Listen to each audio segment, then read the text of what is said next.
order, but it's not going to be for long. There goes Toprak's lap of 1 minute 35.407. That is a stunning effort from Razgatlioglu, more than a second faster than anyone else has been, once again in free practice 1. Yeah, I said at the start of the show that we might get down into the 34s. It looks like if anyone's it's only going to be Toprak, but he still needs to find another 0.4 of a second. But some riders are finding some pace. You can see there Leon Haslam with a good opening sector there for him to try and give himself a chance to try and improve on his fastest time. He's down in 12 fastest at the moment. You're just making sure that Toprak's given a stretch target. That's standard practice, and it's all absolutely fine, but he's pushing towards it. Another fast first sector from Razgatlioglu with 3.5 minutes to go in FP1. Yeah, really laying down a marker to everyone else, and Toprak very impressive with how quickly he's been able to get up to speed. We saw this earlier in the season in Most as well, a brand new track, and really in those opening couple of laps he was able to learn the track very quickly. Looks like it's been the same here.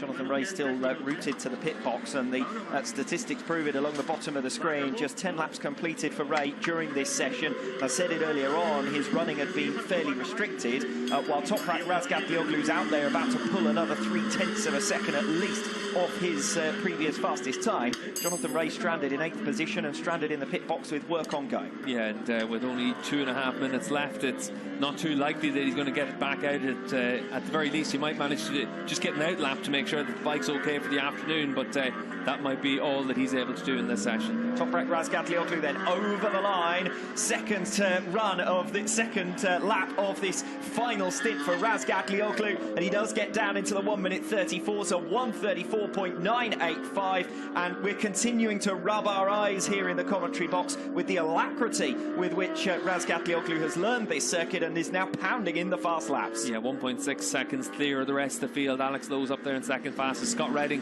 1.9 seconds off the pace. You can see there a bit of frustration probably for Jonathan Ray that he's not been able to get himself back out there after that first stint. He was already starting on the back foot. He's going to feel even more on the back foot now. New circuit, first free practice session. Rivals storming away at the top of the timing charts, and 2.4 seconds down on him is Jonathan Ray. Now, clearly there's a tyre element to that. Clearly there's an element to which Toprak has been putting in an awful lot more laps during this session than Jonathan Ray. He's going to be on almost double the number of laps that Ray has managed by the end of this FP1. Razgatlioglu storming away then.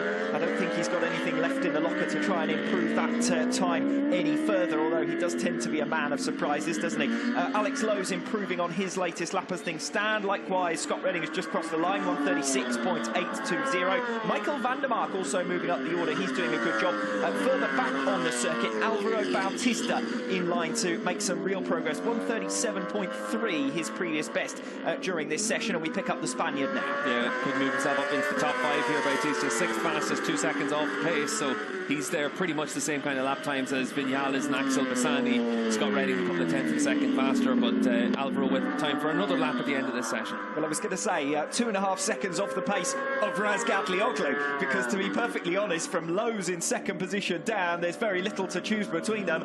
Lowe's with a 1:36.529. That's Garrett Gerloff, who's just come across the line with a 1:36.585. That's 1.6 seconds for Gerloff off Razgatlioglu. But from Lowe's all the way down past Jonathan Ray, who's now relegated outside of the top 10, but as you can see, makes his way onto the circuit just to check that the machine is in working order, with only 20 seconds remaining until the checkered flag falls. But from Lowe's all the way down to Leon Haslam and Chaz Davies in 12th and 13th positions, just a second covering all of those riders. Yeah, it is close in that second group, and what's going to be really interesting to see is what kind of progress everyone can make between free practice 1 and free practice 2, because spotting Toprak a second and a half, you kind of hope that a lot of that's just the fact that Toprak was willing to push harder than them at this stage, but we also know that the Yamaha as a package tends to work really well everywhere we've gone through the course of this season. So Toprak's going to feel with his base setting that he's got a pretty good option right from the outset, and obviously the opening laps are going to give him more and more confidence as well.